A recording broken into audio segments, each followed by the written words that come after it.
Okay guys, we'll start you off with this prompt that says, imagine you're using some of the pixelation tools to create an image and you post it online for your friends to see, but a week later you find out someone took that image and put it on a t-shirt and they're selling for $10. How would you feel in this situation? You guys think about this on your own. This is the prompt to start us off today. Basically today's lesson is going to be about intellectual property. Typically, intellectual property is most of the time something online, work that you may have created that you put online.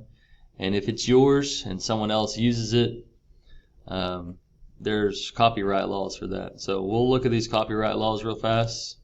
Here's one of them, Constitution, Article 1, Section 8.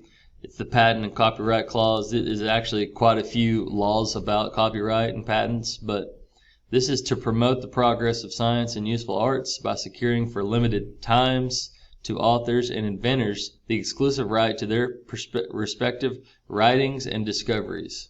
Okay, so after you guys do this, next thing I guys want you to do is I posted 3 videos. You need to watch these YouTube videos right here in full. Okay, once you complete these 3 videos, I want you to open up the intellectual property worksheet, and you guys are going to open up the Washington Post Fortnite Stealing Dance Moves article.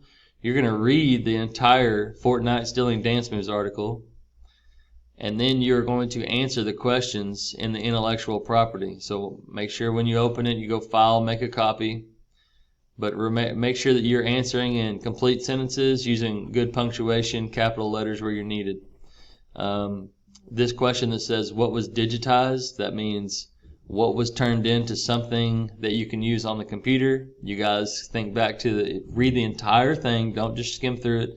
Try to think back to the article and see what was digitized. You guys need to think who's benefiting from the situation. And right here on number 9 it says complete this sentence with your current feelings. I think copyright can either help or hurt. Whatever one you think. If it's help, then you need to erase hurt with all the stuff and put because and list your reasoning. And don't put something short. Make sure you write it out. I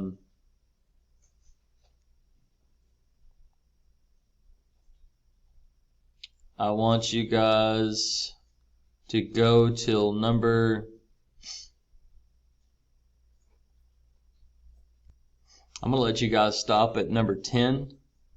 You can provide a quote from the article that justifies the sentence that you wrote in number 9. So I think copyright can either help, hurt society because, and you're going to provide the quote here. The very last thing was on the, wanted to show you this. Make sure that you guys know about Creative Commons. Creative Commons is a license that allows you to freely use materials created by others. Open source are programs that are made freely available online, so anyone can use it. Open access is an online research. You guys can just research open access. It's an output of free of restrictions to access and use. So remember, even if you did have a license or you're using someone's free work and they allowed you to use their picture, their video, or their song, then you would need to make sure that you give them credit by citing your sources. And on certain ones of these, like open source, I don't think that you're able to profit from anyone else's work. Make sure that you guys have answered 1 through 10 on your worksheet. And after you've done this, you guys make sure you submit it for your grade. This is 10 points and it is due by Monday, September 21st.